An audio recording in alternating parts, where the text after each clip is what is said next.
तो जब श्री प्रहलाद जी ने उन दैत्य बालकों को बताया कि ये दुर्लभ ज्ञान मैंने देवर्षि नारद जी से प्राप्त किया, तो उन दैत्य बालकों ने पूछा, बोले अभी छोटी अवस्था के हो और जन्म से ही अपनी माता के साथ महल में रहे हो, तुम्हारा नारद जी से मिलना कुछ असंगत सा जान पड़ता है। कब नारद जी से मिले, कब उनसे ये ज्ञान प्राप्त किया? यदि उचित समझो तो हमको बताओ। अब ये प्रसंग कौन किसको सुना रहा है? नारद जी महाराज युधिष्ठिर को ये प्रसंग सुना रहे हैं। तो श्री नारद जी महाराज युधिष्ठिर से कहने लगे कि जब दैत्य बालकों ने इस प्रकार प्रश्न किया, तब श्री भगवान के परम भक्त श्री प्रहलाद जी को मेरा स्मरण हुआ आया। प्रहलाद जी का स्मरण होते ही नारद जी के मुख पर एक मंद स्मित प्रकाशित हो गया, और वहां श्री प्रहलाद जी को भी जब श्री नारद जी का स्मरण हुआ, तो दैत्य बालकों के पूछने पर कुछ मुस्कुरा कर प्रहलाद जी ने उत्तर दिया कि जब हमारे पिता हिरण्यकशिपु मंदराचल पर तपस्या करने के लिए चले गए, तब देवताओं ने देखा कि भाई अब तो दैत्य जो हैं वो नायक विहीन हैं, इनका कोई नायक नहीं है, दुर्बल हैं। देवताओं ने पूरी शक्ति लगाकर दैत्यों पर आक्रमण कर दिया। अब दैत्य उस समय निर्बल थे, यत्र तत्र छिप गए। इंद्र ने श्री प्रहलाद जी की माता महारानी कयाधु को बंदी बना लिया।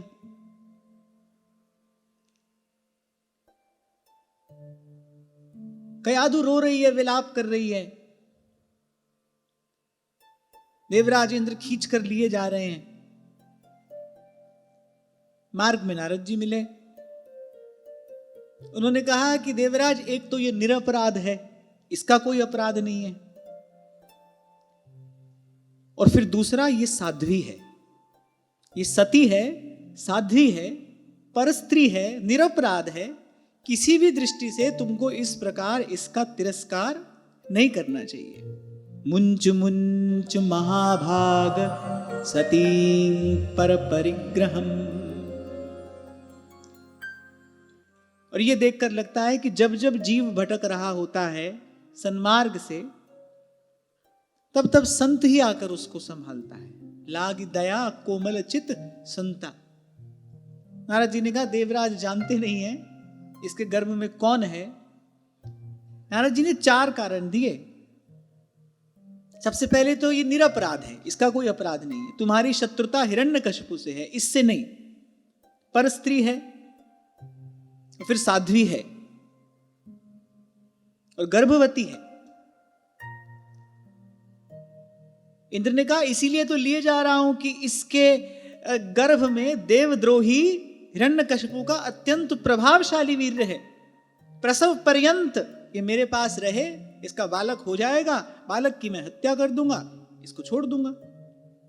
देखो स्वार्थ व्यक्ति को किस स्तर तक ले जाता है। एक गर्भवती स्त्री पर इंद्र अत्याचार कर रहे हैं, एक निरपराध स्त्री पर इंद्र अत्याचार कर रहे हैं। बालक हो जाएगा, उसकी हत्या करके, उसका वध करके मैं इसको छोड़ दूंगा। वो बालक की हत्या करने को भी तैयार हैं। इसीलिए संत कहते हैं, मोह सकल व्याधिन करी मूला। लोभ है सर्व पाप को मूल। ये जो सब वृत्तियां हैं, ये जी से सब पाप कराती हैं, और इन सब के मूल में क्या है? इन सब के मूल में स्वार्थ है।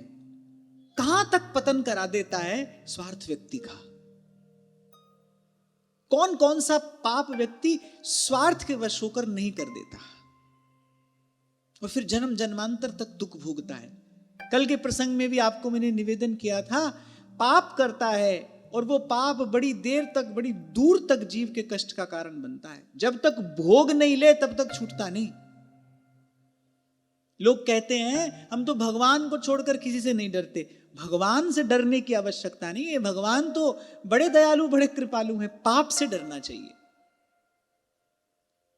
अगर भय हो तो पाप से हो। इही डर ही डरप हरिवंश हित, जिन अब भ्रम ही गुण सलिल पर। पाप से डरिए, पाप ना हो हमसे। भूल कर भी कोई भूल होना, इतनी शक्ति हमें देना दाता। मन का विश्वास कमजोर होना, हम चले नेक रस्ते पे, हमसे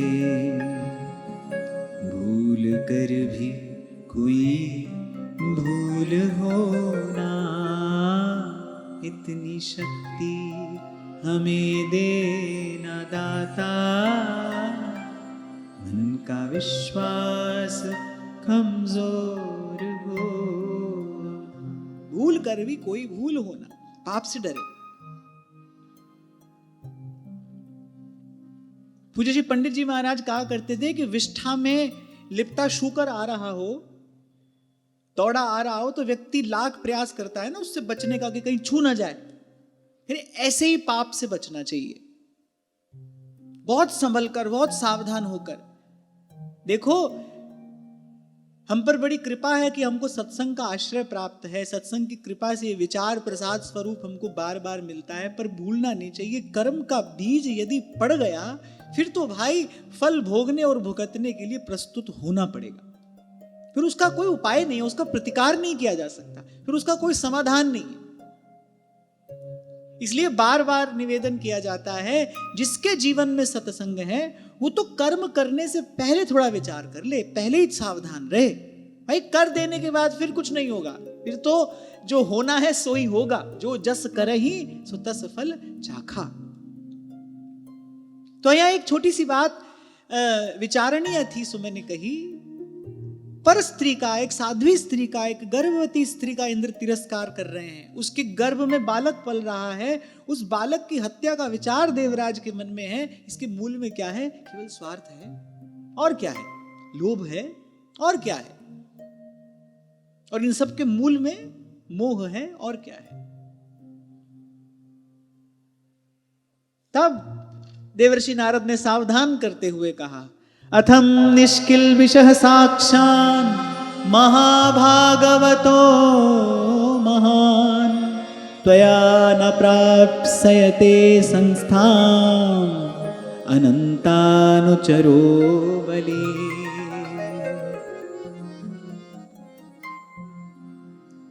तब श्री नारद जी ने कहा, अरे इसके गर्भ में भगवान का साक्षात परम प्रेमी भक्त और सेवक अत्यंत बली और निष्पाप महात्मा है। तुम में उसको मारने की शक्ति नहीं है। एक बड़ी सूक्ष्म बात यहां से प्राप्त हो रही है। श्री नारद जी ने कहा कि वो निष्पाप है, तुम उसका कुछ नहीं बिगाड़ सकते। अर्थात हमारा कौन बिगाड़ता है?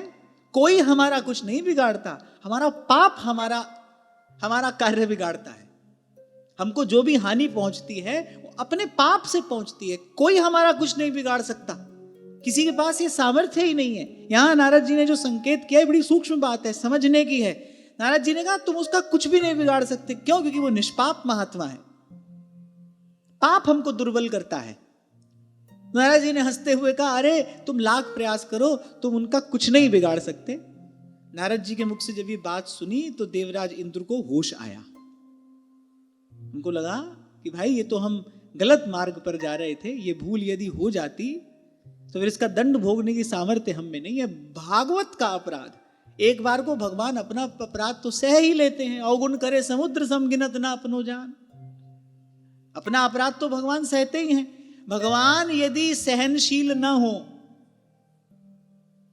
तो फिर आप और मैं एक दिन भी सेवा नहीं कर सकते। प्रतिदिन, हर दिन हमसे जाने कितने सेवा अपराध होते हैं। ये तो श्री ठाकुर जी की कृपा करुणा है। एक बार स्वीकार कर लिया, फिर उसका पालन करते हैं, फिर उसका पोषण करते हैं, फिर उसका रक्षण करते हैं। यदि श्री ठाकुर जी का स्वभाव ऐसा ना हो फिर तो भाई आप हम एक एक घड़ी भी सेवा नहीं कर सकते, एक दिन तो दूर की बात है, एक घड़ी भी सेवा नहीं कर सकते। तो भगवान का अपराध तो भगवान सहते हैं, और भक्त का अपराध भगवान नहीं सहते। सूरदास जी कह रहे हैं ना, चक्र सुदर्शन जारों सुन अर्जुन प्रतिज्ञा मेरी, यह व्रत टरत न टारे हम भगतन के भगत हमारे। देवराज इंद्र को इस बात का बोध है, अरे गर्भ में महाभागवत है, भगवान का कोई प्रेमी अनुरागी भक्त है, निष्पाप महात्मा है। देवराज इंद्र उसी समय रुक गए। तो नारद जी कयाधु को लेकर अपने आश्रम पर आ गए। अब भाई नारद जी के आश्रम में जो रहेगा उसको तो सुबह शाम क्या मिलेगा? श्रवणम कीर्तनम विष्णु स्मरणम पाद सेवनम अर्चनम वंदनम दास्यम सख्यम आत्मनिवेदन। नारद जी ने कहा, पुत्री जब तक तुम्हारा पति लौट कर नहीं आ जाता तब तक निर्भय होकर यही रहो। तो श्री प्रहलाद जी बता रहे हैं दैत्य बालकों को कि इस प्रकार नारद जी हमको सत्संग प्रदान किया करते थे। अच्छा, यहां आगे प्रहलाद जी ने कहा कि नारद जी की दृष्टि मुझ पर भी थी। नारद जी जानते थे कि कयाधु के गर्भ में कौन है, नारद जी की दृष्टि मुझ पर भी थी। और आपको पूर्व में मैंने कहा था, कयाधु के लिए ऐसी व्यवस्था हुई ही इसलिए क्योंकि उनके गर्भ में प्रहलाद जी हैं। भक्त की सब व्यवस्था भगवान करते हैं ना, योगक्षेमम वहाम्यहम। नारद जी का आश्रम मिला गर्भ काल में, जिस समय चेतना पर सबसे गहरा संस्कार पड़ता है। अब आप सोचो, उस समय या तो कयाधु हिरण्यकशिपु के महल में रहती, और या कयाधु रह रही है देवर्षि के आश्रम में। गर्भकाल अत्यंत पवित्र होना चाहिए। गर्भकाल तो तपस्या का काल होता है, वो तो तपस्या का समय है, तपस्या की अवधि है। भगवान ने ऐसी व्यवस्था कर दी, पहुंचा दिया कयाधु को देवर्षि नारद जी के आश्रम में। आश्रम भी नारद जी का है, नारद जी का दर्शन, नारद जी का सत्संग। वो तो थोड़ी देर के लिए भी किसी को मिले तो भगवान से मिला देते हैं। अल्पकाल के लिए भी श्री नारद जी का संयोग हो जाए किसी से तो उसको भगवान से मिला देते हैं। और कयाधु, उसको तो नारद जी के आश्रम में रहने को मिल रहा है, सुबह शाम नारद जी का दर्शन सत्संग प्राप्त हो रहा है। प्रहलाद जी बता रहे, नारद जी जो सुनाया करते थे, नारद जी की दृष्टि मुझ पर भी रहती थी, अर्थात मुझे लक्ष्य करके भी कहते थे। और फिर आगे प्रहलाद जी बता रहे हैं, मेरी माता तो काल के प्रभाव से वो सब ज्ञान भूल गई, उसको तो उस सब ज्ञान की विस्मृति हो गई। भाई घर संसार में लग गई माता तो आकर। पर प्रहलाद जी कह रहे हैं कि मुझे भगवान की कृपा से वो सब स्मरण रहा, मुझे उसकी विस्मृति नहीं हुई। फिर आगे श्री प्रहलाद जी ने कहा, तुम लोग यदि मेरी बात पर श्रद्धा कर लो तो अभी इसी क्षण ये ज्ञान तुम्हारे हृदय में भी उसी प्रकार प्रतिष्ठित हो जाएगा, जैसे बुझे हुए दीपक का संयोग जलते हुए दीपक से कराए तो एक क्षण में दोनों प्रकाशित हो जाते हैं, एक से प्रकाशित। ऐसे ही यदि श्रद्धा कर लो, मेरी बात पर यदि श्रद्धा कर लो, ये ज्ञान अभी तुमको प्राप्त हो जाएगा। यहां प्रहलाद जी ने एक संदेश दिया है, श्रद्धावान लभते ज्ञानम तत्परः संयतेन्द्रियः। श्रद्धावान लभते ज्ञानम, यही बात श्री सेवक जी महाराज ने कही, श्रोता सोई परम सुजान सुनत चित रति करे। तभी आपको कभी मैंने कहा था, भाई जब आते हो ना यहां सत्संग में किसका आदान प्रदान होता है? सत्संग में भगवान का ही आदान प्रदान होता है। आपके हृदय में भगवान विराजमान होते हैं, कहने वाले के हृदय में भी भगवान विराजमान होते हैं, सुनने वाले के हृदय में भी भगवान विराजमान होते हैं। हमको भगवान को विराजमान करना है, अपने मन मंदिर की झाड़ पोंछ करते हुए आना चाहिए। इतने पवित्र भाव से यहां पर आकर बैठिए। इसीलिए कभी आपसे कहा था मैंने, इतना अभ्यास तो अवश्य करिए जब सत्संग के लिए चले। अब भाई इतनी देर के लिए ना हम किसी के हैं ना कोई हमारा है, संसार की सब चर्चा वार्ता सब व्यवहार एक ओर रखते हुए, एक ही भाव का चिंतन मनन करते हुए, बड़ी कृपा प्रभु की हुई। सत्संग का ये दुर्लभ क्षण, ये प्रसाद प्रभु मुझे प्रदान कर रहे हैं, भगवान मेरे हृदय में आकर विराजमान होंगे। इस भाव से, इस भाव का चिंतन मनन करते हुए आना चाहिए, बैठना चाहिए। श्रोता सोई परम सुजान सुनत चित रति करे। श्रद्धा युक्त होकर आएंगे तो जो श्रवण करेंगे बैठ जाएगा हृदय में। इन सब बातों को समझाने वाला तत्व कौन है? श्रद्धा है। इसीलिए सेवक जी महाराज ने कहा आगे की बात हम बाद में कहेंगे, प्रथम हृदय श्रद्धा जो करे, अपना कल्याण कराना है तो प्रथम हृदय श्रद्धा जो करे, आचार जन जाए अनुसरे। इसीलिए श्री रघुनाथ जी ने गुरुपद पंकज सेवा तीसरी भक्ति अमान कहा। गुरु के चरणों में पहुंचने से पहले कुछ तैयारी चाहिए, श्रद्धा विश्वास की कुछ दैवी संपत्ति चाहिए। वो कहां से प्राप्त होगी? सत्संग से प्राप्त होगी। प्रथम भक्ति संतन करी संगा, दूजी रति मम कथा प्रसंगा। सीधे ही गुरु के चरणों में जाने के लिए कहते ना, पहले सत्संग करे। इसलिए गत सत्र में आपको स्मरण हो तो मैंने कहा था, सीधे सीधे नाम जप के लिए भी नहीं कहा जा सकता है, नहीं कहना चाहिए। प्रथम सोपान तो सत्संग ही है, प्रथम भक्ति संतन करी संगा। ये तो भगवान के द्वारा कही बात है। जब मैंने बात कही थी ना, तो मुझसे पूछा था किसी ने कि अजामिल का उद्धार भी तो भगवान नाम से हुआ, अजामिल का उद्धार सत्संग से हुआ। अजामिल का उद्धार सत्संग से हुआ। संत ने कहा कि यह नाम रखना अपने पुत्र का, थोड़ा सा निकट जाकर देखो, सत्संग की महिमा दिखाई पड़ेगी, संत की महिमा है, संत ने आकर उद्धार किया है।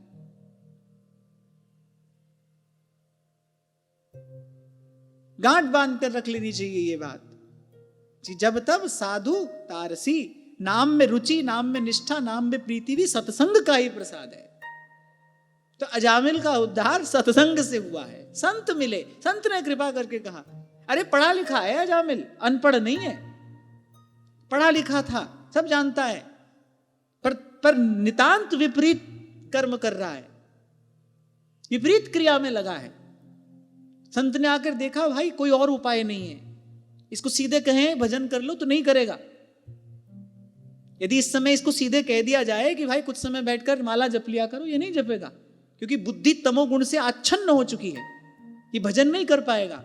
संत दयालु थे, अब उन्होंने कहा भाई इसके यहाँ हमने कुछ ग्रहण किया है, किसी ना किसी प्रकार से इसका कल्याण होना चाहिए। संत ने युक्ति निकाली, जीव को मुक्त करने की युक्ति संत के पास में है। संत ने युक्ति निकाली, अच्छा ठीक है, अपने पुत्र का नाम नारायण रखना, इसके मुख से भगवान नाम का उच्चारण तो होगा ना, समस्त मंगलों का मूल भगवान का नाम है।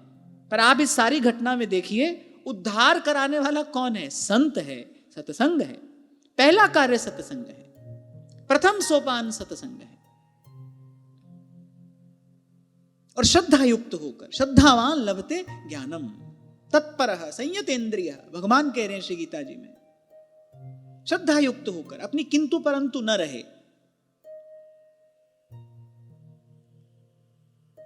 इसलिए कहकर आगे बढ़ता हूं कि सत्संग से पहले थोड़ी तैयारी चाहिए। फिर देखिए सत्संग का क्या प्रसाद, कैसा प्रसाद आपको प्राप्त होता है। ऐसे ही थोड़ी कह दिया भाव में बहकर संतों ने, एक घड़ी आधी में पुनियाद। एक घड़ी आधी में पुनियाद। गणित भी लगाओ तो 6 मिनट। हम तो घंटों आकर बैठते हैं यहां पर, वो कह रहे एक घड़ी आदि में पुनियाद, तुलसी संगत साधु की कटे कोटि अपराध। अंतःकरण शुद्ध हो जाए अगर श्रद्धा युक्त होकर केवल सत्संग ही कर लिया जाए।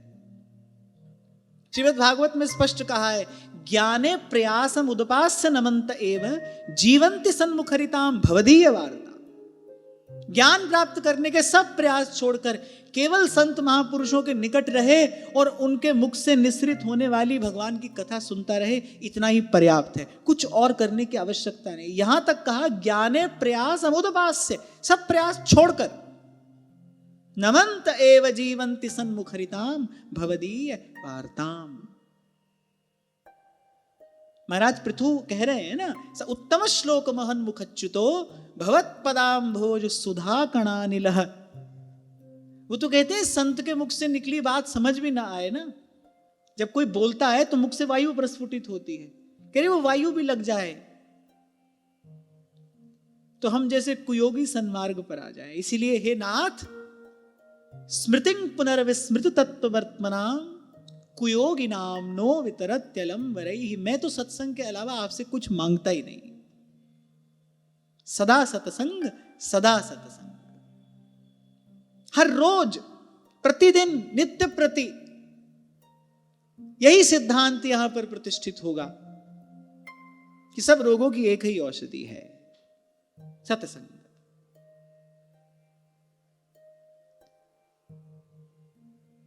तो श्री प्रहलाद जी ने कहा मेरी बात में श्रद्धा करो तो अभी तुम्हारा ये और अंतर का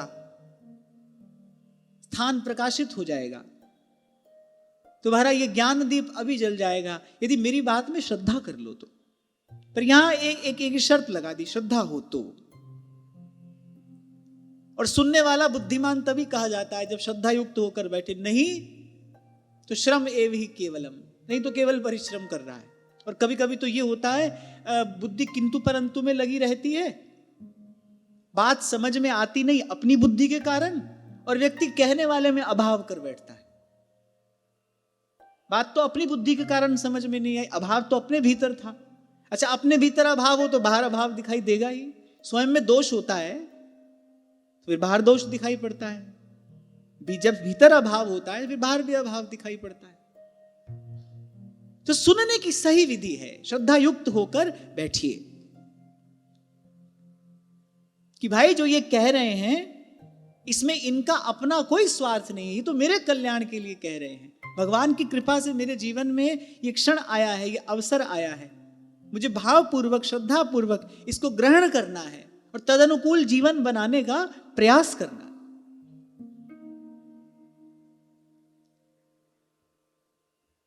फिर नारद जी ने आगे, श्री प्रहलाद जी ने फिर आगे कहना आरंभ किया। जन्म, अस्तित्व की अनुभूति, वृद्धि, परिणाम, क्षय, विनाश।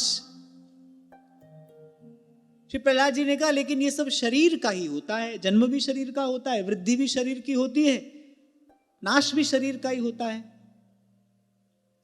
आत्मा का तो इससे कोई लेना देना नहीं है। आप कभी देखना, सोचना, विचारना, चिंतन करना, अनुभव करना, जिसको आप मैं कहते हो वो जन्म से लेकर मृत्यु पर्यंत एक जैसा रहता है। आप कहते हो मैं बालक था, मैं युवा हुआ, मैं वृद्ध हो गया। परिवर्तन अवस्था का हो रहा है, किसकी अवस्था का? शरीर की अवस्था का। लेकिन जो मैं है वो ज्यों की त्यों रहती है, इंटैक्ट, उसमें कभी कोई परिवर्तन नहीं आता। कहा था ना मैंने आपसे, आप कभी नहीं कहते मैं शरीर, आप कहते हो मेरा शरीर, मेरा मन, मेरी बुद्धि, ये कहते हो आप, है ना। मेरा मन है, मेरी बुद्धि है, मेरा मन ऐसा कह रहा है, मेरी बुद्धि के हिसाब से ऐसा है, मेरा शरीर। जिसको आप मेरा कहते हो वो तो मैं नहीं है, तो मैं से अलग है ना। तो जो मैं है वो सदा सर्वदा एक जैसा है, एक रस, अखंड, अनंत। इसी की ओर संकेत करते हुए श्री गोस्वामी जी ने कहा, ईश्वर अंश जीव अविनाशी, चेतन अमल सहज सुख राशि। लेकिन अज्ञान के कारण इस शरीर में मैं बुद्धि हो जाती है। इसी को जड़ चेतन की ग्रंथि कहते हैं। जड़ चेतन में गांठ पड़ गई, जड़ चेतन ही ग्रंथि पड़ गई, और यद्यपि मृषा छूटत कठिन।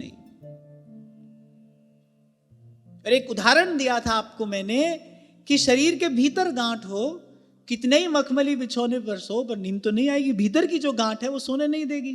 तो ये जड़ चेतन की ग्रंथि है।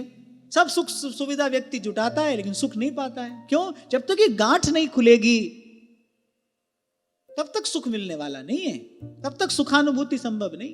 कहीं भी रहे, कुछ भी करे, कुछ भी पाले, पर जब तक ये गांठ भीतर है तब तक सुख कहां।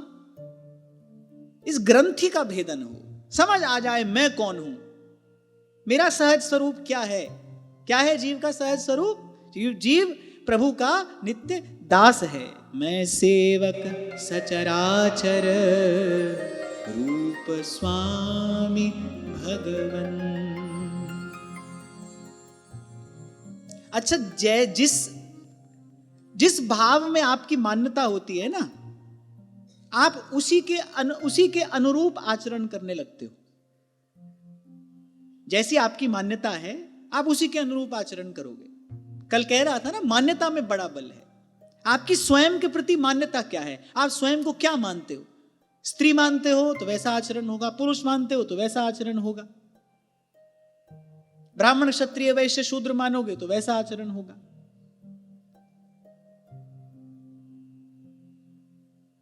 पत्नी पुत्र मित्र मानोगे तो वैसा आचरण होगा, स्वयं को भगवान का दास मानोगे तो वैसा आचरण होगा। श्री हनुमान जी के मन में एक ही बात है, मैं भगवान का दास हूं। उस बल पर सब कार्य किया, प्रभु का दूत हूं, प्रभु का दास हूं, प्रभु का कार्य करने निकला हूं। इस मान्यता से वो सब बल सब शक्ति प्राप्त हुई। एक छलांग में 100 योजन का समुद्र लांग गए। मूल में क्या है, मान्यता है, मैं प्रभु का दास हूं, भगवान का कार्य करने निकला हूं। ऐसा कोई जन नहीं जो मुझको ले रोक, मेरा मार्ग है खुला 10 दिश तीनों लोक। लोग बात करते हैं सेल्फ कॉन्फिडेंस, सेल्फ कॉन्फिडेंस। कहां से आएगा सेल्फ कॉन्फिडेंस? झूठ से लग के सेल्फ कॉन्फिडेंस आएगा? झूठ का चिंतन करके, झूठ का विचार करके, झूठ के धरातल पर खड़े होकर सेल्फ कॉन्फिडेंस आएगा? सेल्फ कॉन्फिडेंस तो केवल भगवान के भक्तों के पास होता है, जो अपने सहज स्वरूप में, अपने निज स्वरूप में स्थित हैं। मैं सेवक सचराचर रूप स्वामी भगवन। श्री महाप्रभु अगर मन में यह विचार करते कि मैं तो गृहस्थ का त्याग करके विरक्त होकर वृंदावन में भजन करने के लिए जा रहा हूं, तो श्री जी ने जो आज्ञा दी कि ये विवाह तुमको पुनः करना है और 2 विवाह राधा वल्लभ लाल को लेकर जाना है। यदि मान्यता स्वयं के प्रति ये होती कि मैं विरक्त हूं, गृहस्थ का त्याग करके निकला हूं, भजन करने जा रहा हूं, तो ये कार्य नहीं होता। एक मान्यता है, मान अपमान बहाए दिए जिए एक गुमान, प्रिया अजू को चेरो। मैं तो श्री जी का सेवक हूं, श्री स्वामी जी की जो आज्ञा है वो मुझे करना है। अनसहनी निंदा करने वालों ने की, करत जे अनसहन निंदक, तिन्हु पे अनुग्रह कियो। मान्यता में बड़ा बल है, सबसे बड़ा बल मान्यता में ही है। आप स्वयं को क्या मानते हो, तदनुकूल आपका सब आचरण होगा, आपकी सब क्रिया होगी। आपसे कहा था मैंने, स्वयं के प्रति स्त्री बुद्धि हो तो फिर पुरुष की ओर आकर्षण स्वाभाविक है, पुरुष बुद्धि हो तो स्त्री की ओर आकर्षण स्वाभाविक है। स्वयं को पति मानोगे तो फिर उसके अनुकूल, उसके अनुरूप आप आचरण करोगे। मान्यता क्या है, स्वयं को क्या मानते हो?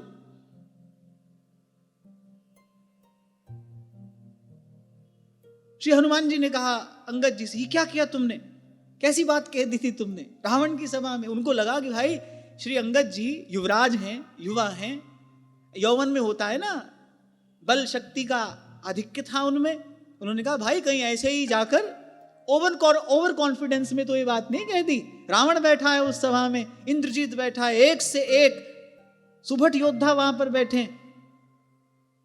फिर ही राम सीता मैं हारी, तो बहुत बड़ी बात थी, बहुत बड़ी।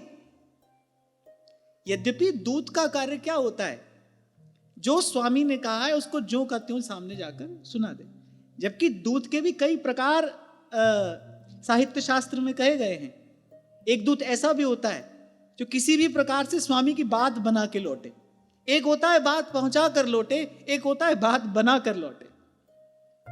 तो अंगद जी तो रामदूत बनकर गए हैं। इतनी बड़ी बात, फिर ही राम सीता मैं हारी। अंगद जी ने कहा मैंने बाली का पुत्र होकर ये बात नहीं कही, मैंने तो श्री रघुनाथ जी का दूत होकर ये बात कही। प्रभु के दूत को कौन परास्त कर सकता है, प्रभु के दूत को कौन पराजित कर सकता है? मान्यता है। स्वयं के प्रति आपकी मान्यता क्या है, स्वयं को क्या मानते हो? इसीलिए सबसे पहली बात सिखाई जाती है, प्रथम ही भावुक भाव विचार। पहला कार्य यह है, सेवा में जाने से बहुत पहले प्रथम ही भावुक भाव विचार है। जो भी आपका नाम गाम है वो सब लेकर थोड़ी सेवा में जा सकते हैं। और क्षमा करना, पर हो तो यही रहा है, खटपट में सोए, उसी खटपट में जगे, मन में वही खटपट चल रही है, पहुंच गए सेवा में, सेवा हो रही है, मन कहाँ है, वृत्ति कहाँ है, भाव कैसा है, शरीर से क्रिया हो रही है, इसी को हम सेवा कहते हैं। सेवा की रीति तो आचार्यों ने बताई है, सिखाई है, समझाई है। प्रथम ही भावुक भाव विचार, वो भाव का तार नहीं टूटना चाहिए। जो वस्तुतः भगवत सेवा करते हैं उनके जीवन में यह देखा जाता है, कभी कभी शरीर की क्रिया, शरीर से जो क्रिया हो रही है, कभी कभी वो तो ठीक नहीं हो पाती है, आधी अधूरी सी रह जाती है, लेकिन वो जो हृदय का भाव है वो अविच्छिन्न तैल धारावत प्रियतम की ओर प्रवाहित होता है। हमारे साथ बिल्कुल विपरीत होता है, भीतर का तार टूटा ही रहता है, बाहर की क्रिया होती रहती है, पर इसको सेवा नहीं कह सकते। जैसे कबीर जी कह रहे हैं ना, माला तो कर में फिरे, जीव फिरे मुख माही, मनवा तो चौ दिस फिरे, ये तो सुमिरन नाही। ऐसे ही हम जो कर रहे हैं, भीतर भाव का तार टूटा है, मन में खटपट हो रही है, हाँ, लेकिन शरीर से क्रिया हो रही है, लेकिन इसको सेवा नहीं कह सकते। तो प्रथम ही भावुक भाव विचारे, क्यों कहा गया? क्योंकि मान्यता में ही बल है। आपकी स्वीकृति क्या है? आप जो हो, वो जो चेतन तत्व है, उसकी स्वीकृति क्या है? और अज्ञान के कारण वो जो चेतन तत्व है, वो जो भगवान का नित्य दास है, वो जो भगवान का सेवक है, वो अपने आप को स्त्री पुरुष मान बैठा है, वो अपने आप को पति पत्नी मान बैठा है, वो अपने आप को माता पिता मान बैठा है, इसलिए भांति भांति के कर्म करता है और फिर कर्म के उस दुष्चक्र में फंसता चला जाता है। तो श्री प्रहलाद जी ने आगे कहा कि ये जो जड़ चेतन की ग्रंथि है, जीव इस ग्रंथि का अनुभव ही नहीं कर पाता। खोलने का प्रयास तो करे, जब इसका कुछ अनुभव करे, इसका अनुभव ही नहीं कर पाता। अनुभव भी हो जाए तो इस ग्रंथि को खोलने की सामर्थ्य स्वयं उसके पास में नहीं है। लेकिन इस सब झंझट के मूल में क्या है? केवल अविद्या है, केवल अज्ञान है। तो श्री प्रहलाद जी ने कहा, दैत्य बालकों, प्रयास करो कि इस अज्ञान को जड़ से उखाड़ फेंको। यही जन्म और मरण का बीज है। इसी अज्ञान के वश होकर जीव स्वार्थवश न करने योग्य कर्म करता है, एक बार नहीं बार बार करता है, दुख भी पाता है, अनेक दुख उठाता है, लेकिन इस रहस्य को जान नहीं पाता। जैसे आंख पर कोई पट्टी बांध दे और कहे भाई चलना भी पड़ेगा तुमको, तो वो बेचारा क्या करेगा? चलेगा और बार बार ठोकर खाएगा, बार बार गिरेगा, फिर उठेगा, फिर ठोकर खाएगा, फिर उठेगा, फिर ठोकर खाएगा। जब तक आंख से पट्टी नहीं हटेगी तब तक उसकी गति सुगम कैसे होगी? ऐसे ही श्री प्रहलाद जी ने कहा, ये जो बार बार जीव दुख पाता है, कभी समझता है, कभी नहीं समझ पाता, समझ भी ले तो उसको दूर नहीं कर पाता, इस सब के मूल में क्या है? अज्ञान है। इस अज्ञान को जड़ से उखाड़ फेंकना चाहिए। और प्रहलाद जी ने कृपा करुणा करके कहा कि ऐसे तो सहस्रों साधन हैं, तत्रोपाय सहस्राणामयम् भगवतोदितः यदीश्वरे भगवती यथायैरंजसा रतिः। श्री प्रहलाद जी ने कहा, जिस उपाय से, जिस साधन से, जिस विधि से भगवान में निष्काम प्रेम हो जाए ना, वही साधन सर्वश्रेष्ठ है, उसी को ग्रहण करना चाहिए। स्वार्थ साँच जीव कर एहा, मन क्रम वचन राम पद नेहा। स्वार्थ साँच जीव कर एहा, मन क्रम वचन राम पद नेहा, मन क्रम वचन राम पद नेहा। और श्री प्रहलाद जी ने कहा, ये स्वयं भगवान ने अपने श्रीमुख से कहा है, मानव एक भगति करि नाता। इतनी बात कहकर श्री प्रहलाद जी ने कहा कि वो उपाय भी मैं तुमको बताता हूं। गुरु शुश्रूषया भक्त्या सर्वलब्धार्पणेन च संगेन साधु भक्तानाम ईश्वराराधनेन च। और बड़ा दिव्य उपदेश यहाँ से आरंभ होता है। आप बहुत ध्यान से श्रवण करना। एक बार भगवान नाम का उच्चारण कर लेते हैं। मुकुंद माधव गोविंद बोल, केशव माधव हरि हरि बोल। मुकुंद माधव गोविंद बोल, केशव माधव हरि हरि बोल।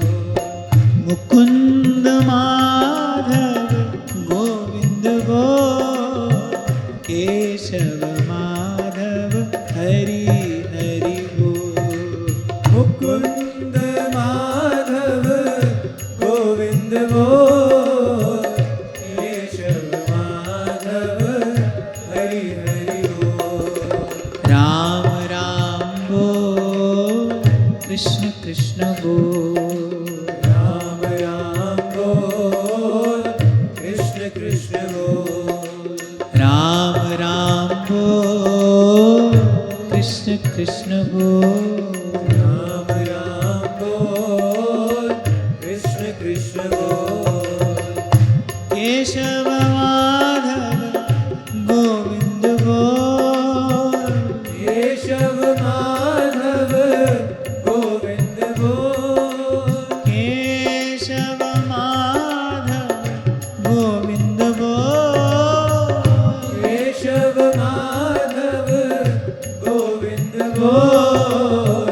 केशव माधव हरि हरि बोल।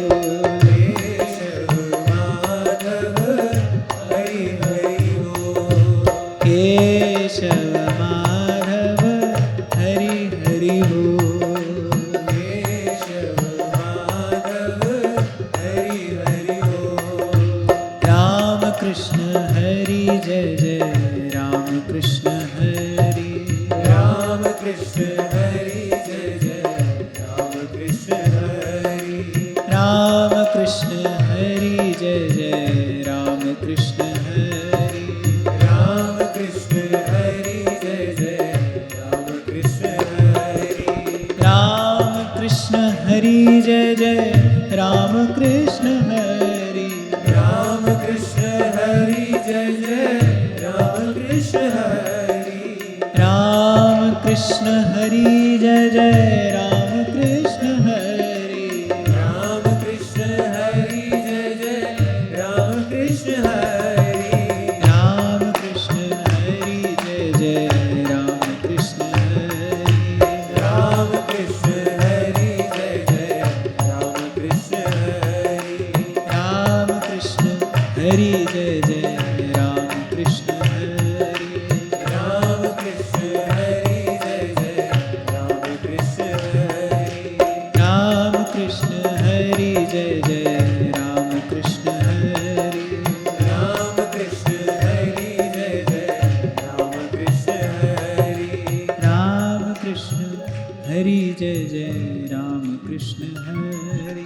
राम कृष्ण हरि जय जय राम कृष्ण हरि।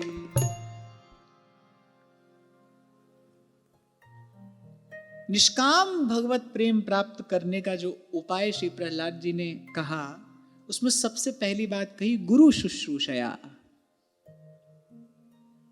भक्त्या सर्वलब्धार्पणेन च। गुरु की श्रद्धापूर्वक सेवा।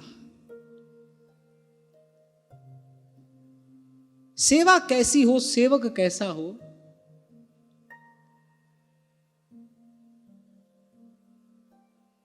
इसका उपदेश तो श्री सुमित्रा अम्बा ने श्री लखनलाल जी को किया है। जब श्री लखनलाल जी जाने लगे वन में,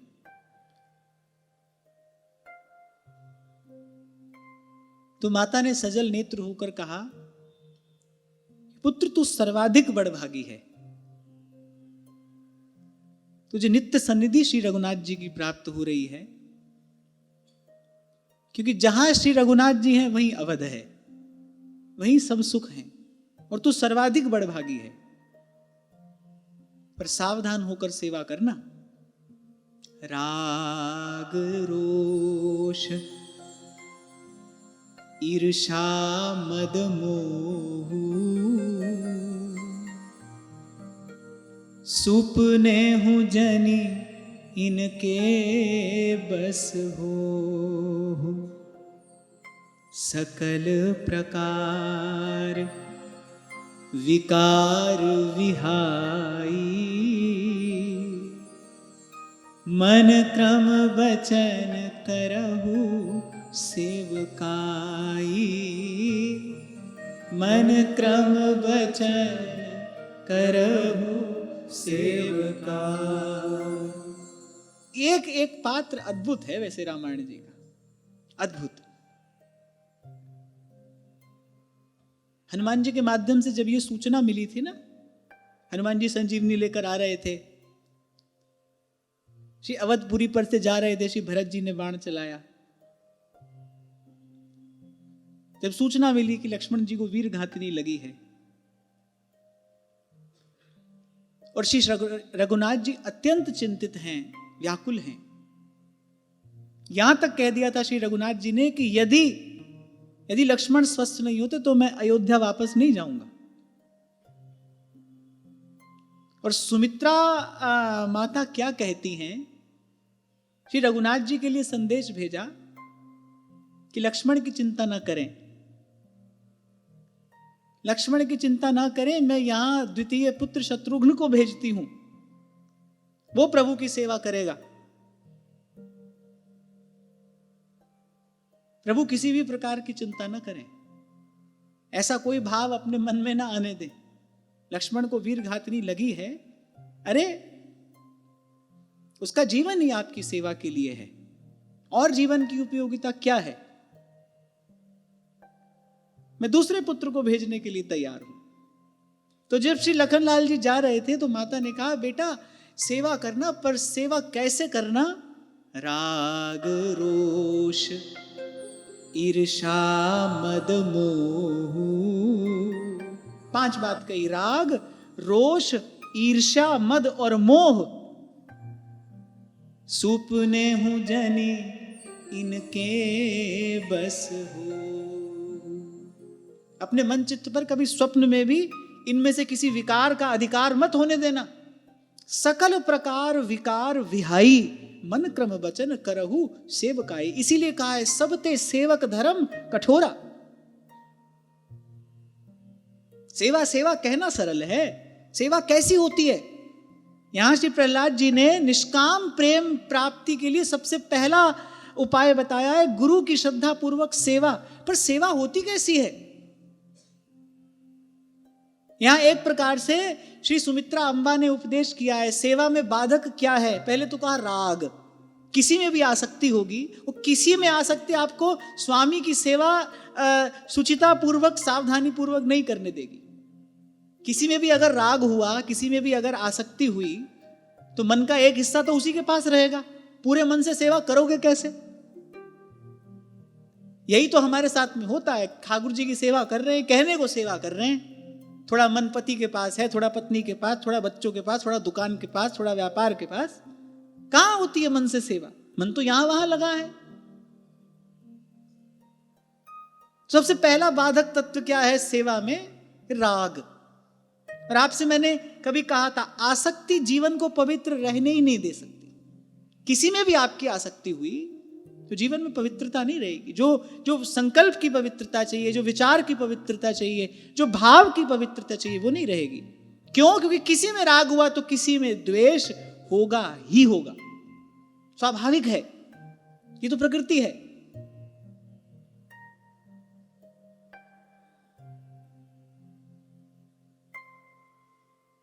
किसी में आसक्ति हुई तो ठाकुर जी का प्रसाद बचा कर रखोगे, उसके लिए उनको ही देंगे।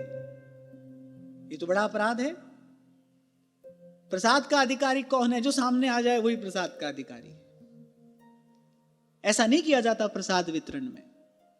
और आसक्ति बढ़ जाए, बुद्धि पर ऐसा पर्दा पड़ जाएगा कि अमनिया ही बचा कर रखने लगोगे।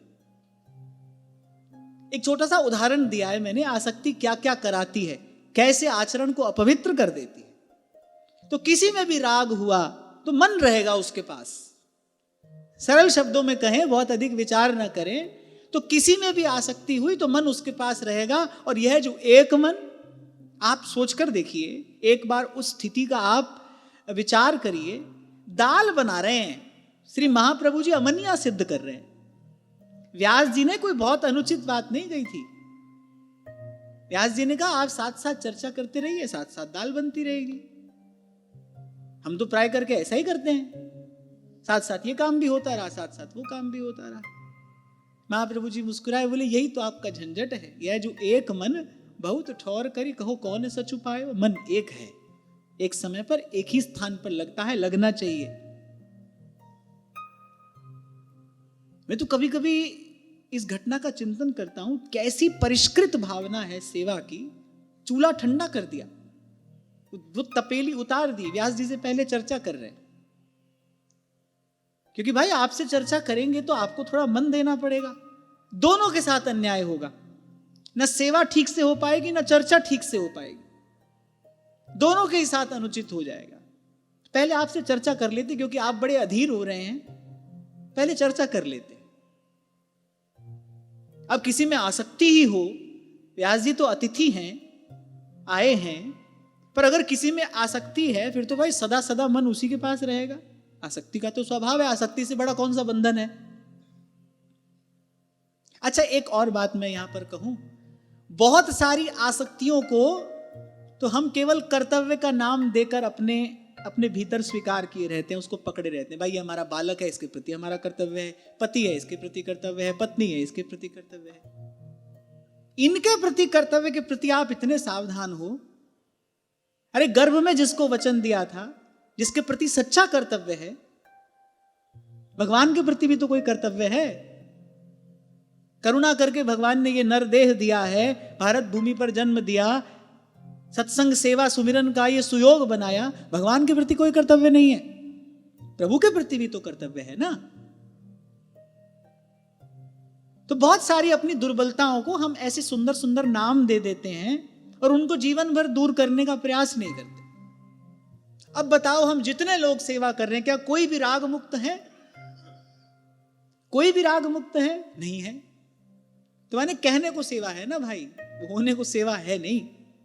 इसीलिए कहा सब ते सेवक धर्म कठोरा।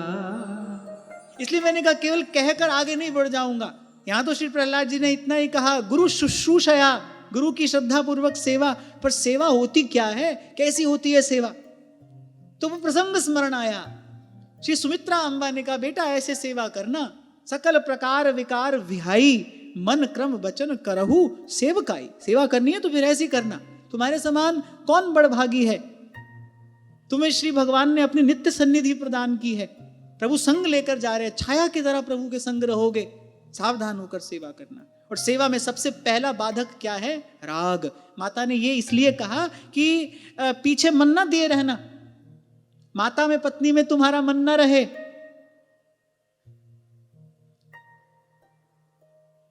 और दूसरा बाधक तत्व क्या है? दूसरी बाधा क्या है? रोष, क्रोध। सेवा अक्रोधी होकर की जाती है, क्रोध ना हो। इसका बड़ा सुंदर उदाहरण, आदर्श उदाहरण श्री व्यास जी के प्रसंग से प्राप्त होता है। संत सेवी हैं व्यास जी, भक्त इष्ट अति व्यास के। श्री नाभाजी महाराज ने यही परिचय दिया है रसिक अनन्य श्री हरिनाम व्यास जी का, भक्त इष्ट अति व्यास के। आ गए एक संत परीक्षा लेने, बड़ी कीर्ति श्री व्यास जी की दसों दिशाओं में फैल रही थी। आ गए एक संत परीक्षा लेने। ठाकुर श्री जुगल किशोर जी के लिए राजभोग का थाल जा रहा था। उन्होंने कहा हमको भूख लगी है। पहले तो व्यास जी ने विनम्रता पूर्वक कहा कि आप विराजें, बस अभी भोग लगकर आएगा, आप प्रसाद पाएं। बिगड़ गए महात्मा, अब आए ही थे परीक्षा लेने। आपने ठीक से सुना नहीं, मैं क्षुधातुर हूं, भूख लगी है मुझे, प्रतीक्षा नहीं कर सकता। व्यास जी ने कहा हाँ मुझसे भूल हुई, सेवा में मुझसे थोड़ा प्रमाद हो गया, कोई बात नहीं, आप विराजे, आप प्रसाद पाएं। वो अमनिया का जो थाल था वही संत भगवान के सन्मुख रख दिया। एक ग्रास उन्होंने मुख में लिया, और फिर किसी बात पर बिगड़कर व्यास जी के मुख पर वो थाल दे मारा। पर धन्य व्यास जी की संत सेवा की रीति और संत सेवा में निष्ठा। व्यास जी ने कहा बड़े कृपालु हैं आप, मैं तो आपके उच्छिष्टामृत से, आपके शीत प्रसाद से वंचित ही रह जाता, प्रमादवश हो सकता है न ग्रहण कर पाता। आपने यहां पधार कर कृपा की, फिर आपने यहां पर कुछ प्रसाद पाया, ये हम पर कृपा हुई, और जाते जाते आप अपना शीत प्रसाद भी हमको दिए जा रहे हैं। आपके जैसे दयालु कौन होगा। संत चरणों में गिर गए, बोले जैसा हमने सुना था उससे अधिक ही हमने आपको पाया। सेवा में क्रोध ना हो, किसी पर भी ना हो। सेवक अगर कच्चा हुआ तो अपने सेव्य पर ही रोष कर बैठेगा। मान लो स्वामी ने आज्ञा दी अमुक सेवा तुमको करनी है, ठीक प्रकार से नहीं बन पाई, स्वामी ने कहा फिर से करो, फिर भी स्वामी को न रुचे, वो कहे फिर से करो, तो भाई कच्चा सेवक होगा तो वहीं छोड़कर चल देगा, रुष्ट हो जाएगा, रोष आ जाएगा। तो सेवा करनी है तो सर्वथा अक्रोधी होकर सेवा की जाए। रोष सेवा में दूसरा बाधक है। पहला बाधक है राग और दूसरा बाधक है रोष। और फिर क्रोध करने से, किसी पर भी क्रोध करो, क्रोध का परिणाम तो एक ही है। क्रोध आपके शरीर के भीतर विषाणु विकसित करता है। विषाणु ऐसे रोगाणु होता है, ऐसे एक विषाणु होता है। क्रोध आपके भीतर विषाणु विकसित करता है। उस विषैले मनचित्त से कैसे इष्ट आराध्य की, कैसे स्वामी की सेवा होगी। तो सेवक कभी क्रोध ना करे। इसके लिए बड़ा धीरज धरना पड़ता है। अच्छा, ठाकुर जी की सेवा में तो थोड़ा सद जाएगा, ये काम हो जाएगा, पर प्रत्यक्ष संत गुरुजन की सेवा में रहे फिर तो बड़ा धीरज चाहिए। अनेक बार ऐसी परिस्थितियां आएंगी, कभी कभी ऐसा भी हो जाएगा बिना ही गलती के डांट पड़ जाए। आपकी गलती नहीं है, आपका कोई अपराध नहीं है, बिना ही गलती के डांट पड़ जाए, अब उसमें धीरज धरे रहना। अगर सेवक हो, सेवक कहलाते हो, सेवा में हो, फिर धीरज धरे रहना। क्रोध आया तो मनचित्त को बिगाड़ देगा। किसी पर भी क्रोध ना हो। इसी बात का विचार रहे, इसी बात के प्रति कृतज्ञ रहें, इसी बात का धन्यवाद रहे। हमको सेवा का सौभाग्य मिला है, हमको प्रभु ने चुनकर ये प्रसाद प्रदान किया है। और मैं बात बड़ी विनम्रता पूर्वक कहते हुए आगे बढ़ रहा हूं, आप ठाकुर जी की सेवा करते हो, बड़ी कृपा है, पर आप किसी संत की, आप गुरुजनों की सेवा में हो, ये तो कृपा का अतिरेक है। इससे अधिक तो भगवान भी और कुछ नहीं दे सकते। और यहां निष्काम प्रेम प्राप्त करने की दिशा में श्री प्रहलाद जी ने कहा सहस्रों उपाय हैं, तत्रोपाय सहस्राणाम, हजारों उपाय हैं। पर श्री प्रहलाद जी ने कहा लेकिन उपाय वही श्रेष्ठ है जिससे भगवान में निष्काम प्रेम हो। और उन उपायों में सबसे पहला उपाय है गुरु शुश्रूषया भक्त्या सर्वलब्धार्पणेन। गुरु की श्रद्धा पूर्वक की गई सेवा। तो सेवा में सबसे पहला बाधक राग। किसी में आसक्ति हुई तो सेवा नहीं होगी। क्यों नहीं होगी? क्योंकि मन रहेगा उसके पास। आसक्त का मन आसज्य के ही पास में रहता है, उसका तन कहीं भी रहे, लेकिन जो आसक्त होता है उसका मन आसज्य के ही पास में रहता है। तो शरीर संसार में कहीं आसक्ति हुई, सेवा नहीं होगी। दूसरा रोष। देखने में तो आता है, बहुत बार आता है, ठाकुर जी की सेवा में खड़े हैं, बिल्कुल पास निकट खड़े हैं, बाहर किसी से थोड़ी भूल हो जाए, भीतर खड़ा व्यक्ति एकदम उच्च स्वर में चिल्लाता है, न कहने योग्य बात कह देता है। सेवक ऐसा नहीं होना चाहिए। क्रोध रहित हो, अक्रोधी हो। पर एक ही भाव का आधार लेकर इसको साधा जा सकता है। अरे इससे बड़ा सौभाग्य क्या होगा? मुकुत भुगत जुगत तेरी सेवा, जित तू आप करावें। अरे हमने तो अपनी आंख से दृश्य देखा है, ठाकुर जी की सेवा कर रहे हैं और आसपास जो सेवक सहयोगी हैं उन पर चिल्ला रहे हैं। क्रोध तो क्रोध है ना। विष को कभी भी खाए, कोई भी खाए, कहीं से भी उठाकर खाए, परिणाम तो उसका एक ही है। प्राण घातक है वो। ऐसे क्रोध तो क्रोध है, किसी पर भी किया जाए। कर रहे हैं ठाकुर जी की सेवा, हाथ में माला है, माला चल रही है, और किसी पर क्रोध कर रहे हैं। आगे एकादश स्कंद में उद्धव जी से भगवान कहेंगे, बोले ऐसा व्यक्ति गधा है। भगवान ने इसी शब्द का प्रयोग किया है, खर, बोले गधा है वो तो। धर्म का पालन बाद में करे, पहले दाया राख, धर्म को पाले। सब जीवन सो प्रीति, रीति निवाहत आपनी, श्रवण कथन परतीति, यह जो कृपा हरिवंश की। भजन की सेवा की रीति बताई है श्री सेवक जी महाराज ने। सब जीवन सो प्रीति, रीति निवाहत आपनी। और तीसरी जो सबसे बड़ी बाधा है, सिंगिका के जैसी, राग रोष ईर्षा। ईर्षा, इस रोग से तो सब ग्रसित है। सब, कोई संसार व्यवहार में हो, प्रभु की सेवा में हो या संत गुरुजन की सेवा में हो, इस रोग से तो सब ग्रसित हैं। तभी गोस्वामी जी को कहना पड़ा, कंचन तजनो सहज है। धन का लोभ नहीं है, कोई बड़ी बात नहीं है। सहज त्रिया को नेह, स्त्री पुरुष में भी आसक्ति नहीं है, कोई बड़ी बात नहीं है। पर मान बढ़ाई ईर्षा, तुलसी दुर्लभ ये।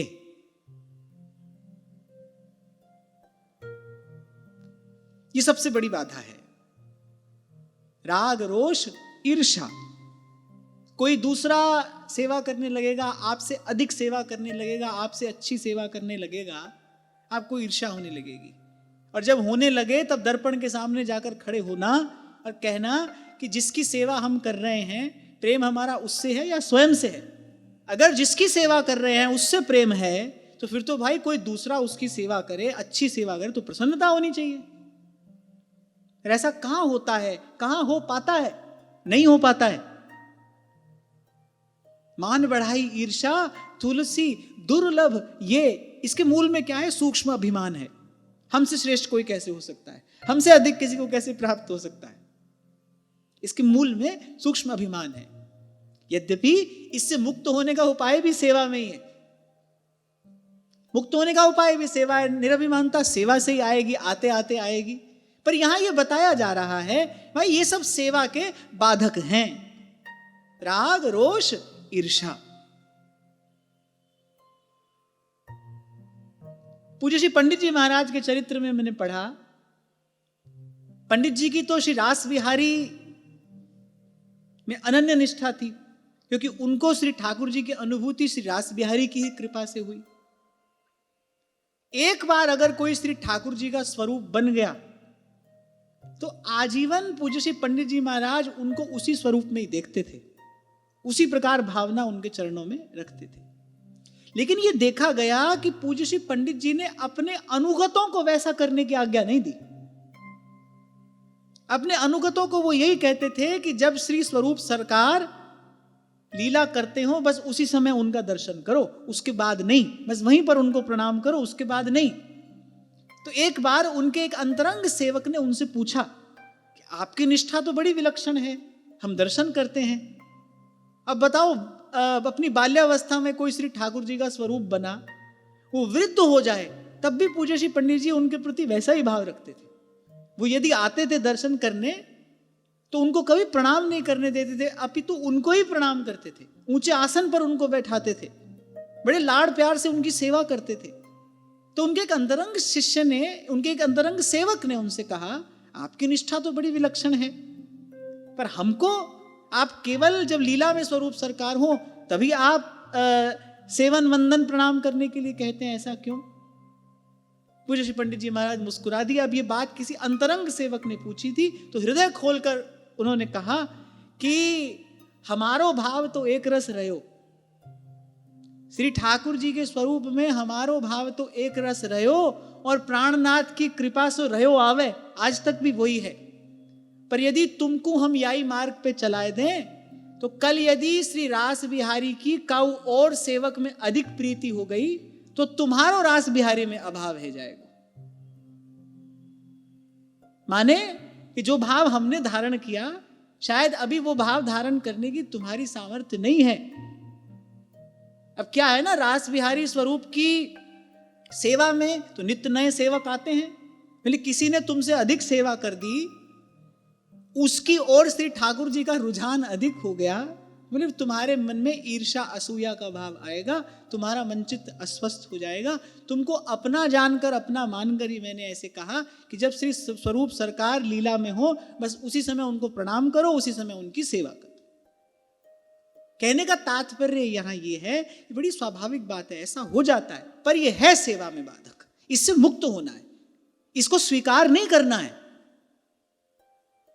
कभी कभी ऐसा होता है ना, हमको लगता है कि अरे सेवा कर रहे हैं, एक आध भाव कोई ऐसा है भी तो कोई बात नहीं। कल आपसे मैंने कहा ना, एक पात्र में 10 छिद्र हो, एक पात्र में 1 छिद्र हो, लेकिन उस 1 छिद्र वाले पात्र में भी दूध तो नहीं डाला जाएगा ना, चाहे 1 छिद्र है, पर भाई बहते बहते तो उससे भी बह ही जाएगा ना। इस प्रकार एक भी दोष यदि है तो वो जो चरम फल है, जो परम फल है, वो उसकी प्राप्ति नहीं होने देगा। दोष को देखें, आत्मचिंतन करें, दोष को देखें, उसको स्वीकार करें, अपने दोष को देखकर उसको स्वीकार करें और फिर उसको दूर करने का भरसक प्रयास करें। इसी का नाम तो साधना है, इसीलिए साधना है। तो राग ना हो, रोष ना हो, ईर्ष्या ना हो। जबकि मुझे लगता है कि इस स्थिति की प्राप्ति के लिए तो प्रेम प्रभु की ही कृपा चाहिए। जब तक अहम का लेश भी है, जब तक अहम का लेश भी है, तब तक तो ईर्ष्या से मुक्ति संभव नहीं है। किसी ना किसी प्रकार से ये घात लगा ही देती। तभी संत गुरुजन कहते हैं, भाई सबसे अधिक प्रेम हम स्वयं से ही करते हैं, किसी दूसरे से नहीं करते, न कर सकते। प्रत्येक व्यक्ति स्वयं से ही प्रेम करता है। अब यही देखो, इसी बात को समझो। आप कहते हो अब तो गुरुदेव से बड़ा प्रेम करते हैं, गुरुदेव से बहुत प्रेम करते हैं। अब कोई और आया है, उसने गुरुदेव की तुमसे भी अधिक सेवा की है, गुरुदेव उससे प्रसन्न हैं, उसको प्रसाद भी दे रहे हैं, आपको बड़ा कष्ट हो रहा है। क्यों हो रहा है? क्योंकि आप गुरुदेव से प्रेम करते हैं, लेकिन आप गुरुदेव से अधिक प्रेम स्वयं से करते हैं। यदि ऐसा न हो तो फिर तो गुरु को प्रसन्न देखकर प्रसन्नता और अधिक होनी चाहिए। निष्काम मति का तो यही लक्षण है। मति यदि निष्काम है फिर तो ऐसा स्वाभाविक है, होना चाहिए, पर ऐसा होता नहीं, ऐसा देखने में नहीं आता। हम हो, आप हो, कोई भी हो, मैं ये आपको उपदेश नहीं कर रहा हूं, हम हमारे लिए ये चर्चा कर रहे हैं। हाँ, लेकिन इस दोष से मुक्त होने का उपाय भी सेवा ही है। सेवा में लगे रहना है, अपना दोष देखें, उसको स्वीकारें और उसको दूर करने का ईमानदारी से प्रयास करें। और चौथी बाधा क्या बताई? मद। मद माने अरे हमको तो सबसे निकट रहने का अवसर मिलता है, हमको सबसे बड़ी सेवा मिली है। ध्यान रखना, निकट या दूर से कृपा का कोई लेना देना नहीं। यहां तक भी देखा जाता है, द्वादश यश में श्री चतुर्भुज दास जी महाराज कहते हैं, कांटा फूल से पहले आता है। पौधे पर आप देखो, गुलाब का पौधा हो, कांटा पहले आएगा, फूल चला जाएगा, कांटा रहेगा। सबसे अधिक निकट रहा, सदा संग रहा, सदा साथ रहा, कांटा ही रहा। उसने अपनी कटुता, तीक्ष्णता, रुक्षता कहां छोड़ी। और वहीं दूर से एक भंवरा आया, वो 2 क्षण के लिए फूल पर बैठा, रस पान करके चला गया। जो फूल का सार था वो भ्रमर आया और ग्रहण करके चला गया। कांटा संग रहा, साथ रहा, कांटा ही रहा। तो पास दूर से अर्थ नहीं है। इस बात से अभिमान हो जाता है, अरे हम तो बहुत निकट रहते हैं, हम तो बहुत पास रहते हैं। अच्छा, हमने तो ये भी देखा कि जो, क्षमा करना, पर जो संतों के पास रहने वाले लोग होते हैं ना, संत बड़े सुहृद होंगे, बड़े दयालु होंगे, बड़े उदार होंगे, लेकिन जो पास रहने वाले होंगे उनकी भ्रिकुटी चढ़ी ही रहेगी हमेशा। उनकी ऐंठ का, उनकी अकड़ का पूछना ही क्या, कहना ही क्या।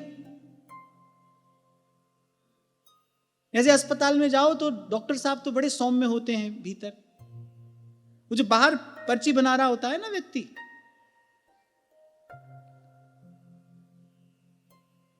कोई पर्ची बनाने वाला है तो नहीं यहां?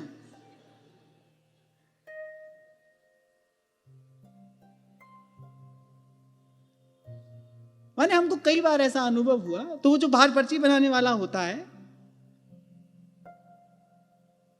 वो अपनी जिह्वा में शस्त्र धारण किए रहता है,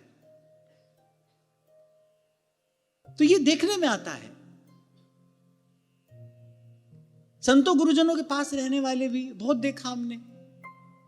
संत बड़े सौम्य होंगे, सरल, उदार,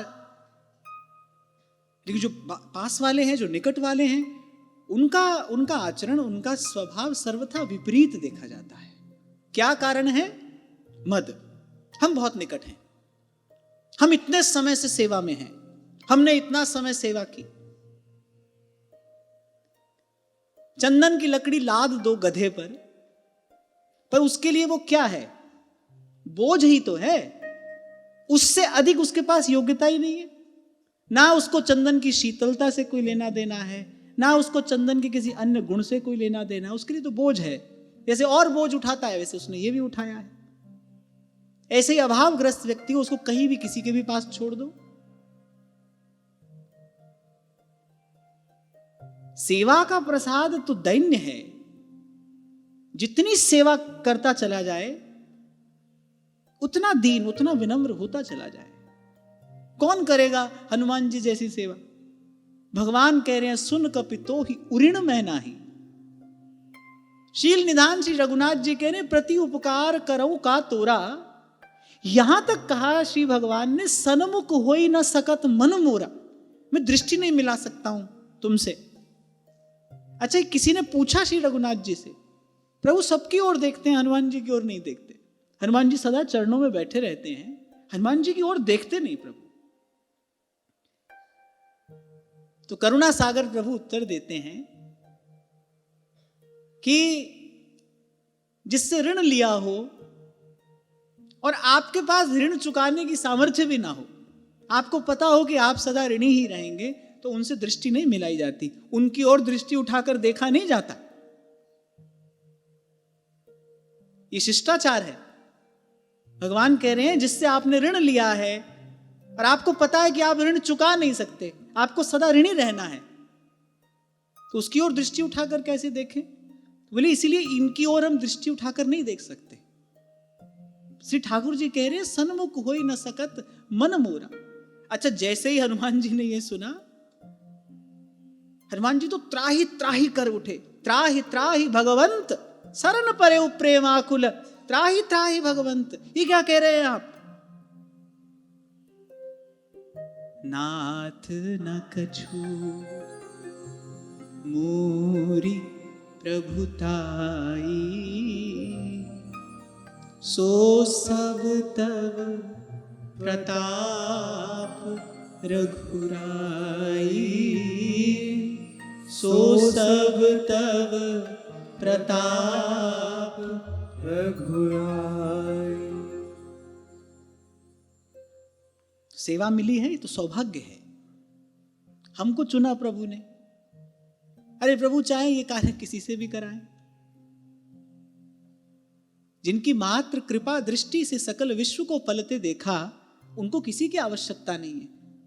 अवसर देकर प्रभु जीव को कृतार्थ करते हैं, अवसर देकर प्रभु जीव का कल्याण करते हैं। सेवा नहीं करेंगे तो इस अभिमान से पिंड कैसे छूटेगा? जिस मैं के कारण गोस्वामी जी ने माया का स्वरूप बताते हुए क्या कहा है? मैं और मोर तोर तै माया। लेकिन सबसे पहले क्या कहा? मैं और मोर तोर तै माया। जब मैं था तब हरि नहीं, जब तक मैं है तब तक हरि नहीं है। इस मैं से कैसे पीछा छूटेगा? इस अभिमान से पिंड छूटेगा कैसे? ये जो सूक्ष्म अहंकार है जाएगा कैसे? अरे भगवान ने कृपा करके हमको सेवा में लगाया है, सेवा दी है, हम सेवा में हैं। सेवा का प्रसाद यही है, दैन्य आना चाहिए, विनम्रता आनी चाहिए, स्वभाव सुंदर हो, कोमल हो।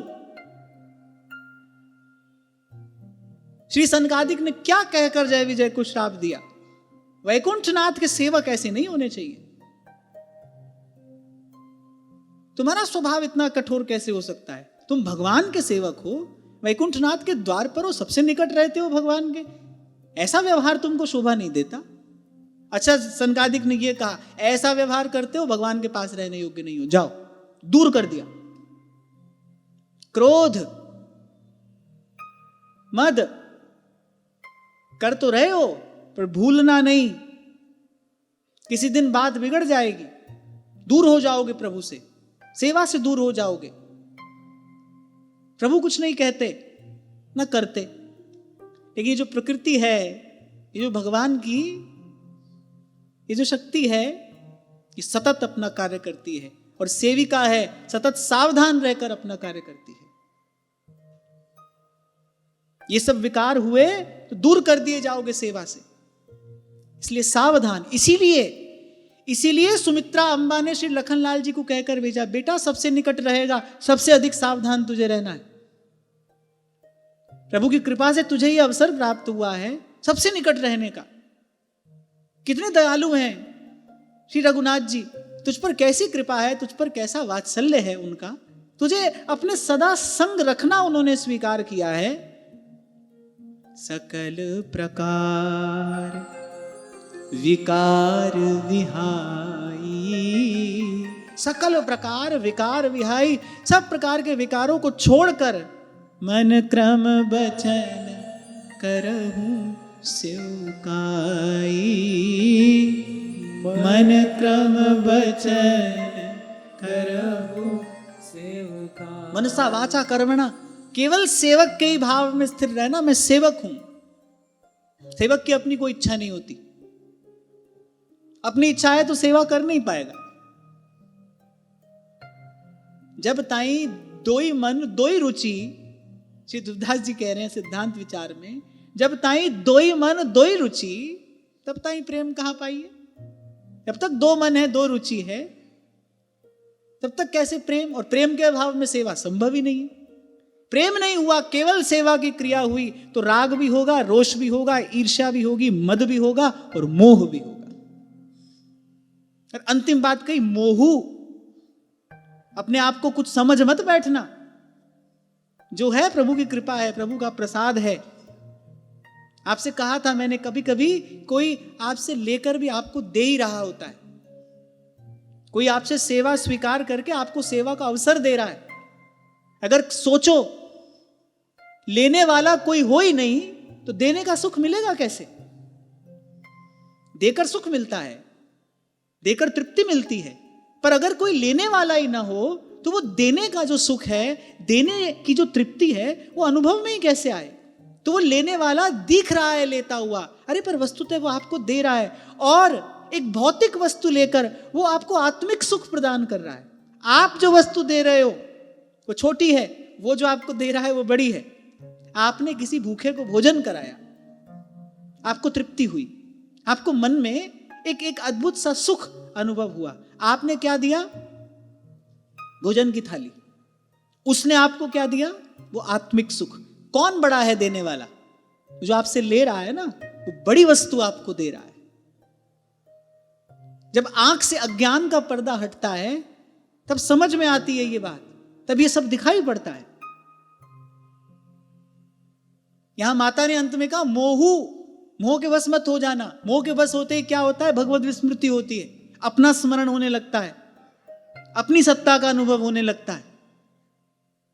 तो माता ने कहा कि जो सब प्राप्त हो रहा है, रघुनाथ जी की तुझ पर कृपा है, और विशेष कृपा है, उनकी विशेष करुणा है। पुत्र, इसकी संभाल रखना, तुझ पर विशेष कृपा है, इस विशेष कृपा की संभाल भी विशेष होनी चाहिए। इसलिए राग रोष ईर्षा मद मोह सुपने हूं जनी इनके बस हो। याद रहनी चाहिए दो चौपाई, आपको, हमको, सबको, क्योंकि हमारा तो धर्म ही सेवा है। हमको तो हमारे आचार्य ने सेवा के भाव में प्रतिष्ठित किया है। इस रीति से सेवा हो। सकल प्रकार विकार विहाई, मन क्रम वचन करऊं सेवकाई, मन क्रम वचन करहु सेवकाई। चलो ये आज का पाठ याद कर लो, फिर वाणी को विराम देते हैं। राग रोष ईर्षा मद मोह, राग रोष ईर्षा मद मोह, सुपने हूँ जनी इनके बस हो। सुपने हो जनी इनके बस हो। सकल प्रकार विकार विहाई, सकल प्रकार विकार विहाई। मन क्रम वचन करहु सेवकाई। मन क्रम वचन करहु सेवकाई। तो श्री प्रहलाद जी ने कहा गुरु शुश्रूषया। यहां तो एक ही शब्द कहा गया, गुरु की श्रद्धा पूर्वक सेवा। पर सेवा ऐसी हो तब सेवा है, तब वो सेवा है और तब हम सेवक हैं। एक भी छिद्र हुआ तो न वो सेवा है, न हम अभी सेवक हुए हैं। तो आज की वार्ता यही श्री जी के चरणों में निवेदन करते हैं। महाराज श्री के चरणों में प्रणाम। आप सबके हृदय स्थित प्रभु को, भाव प्रभु को नमन।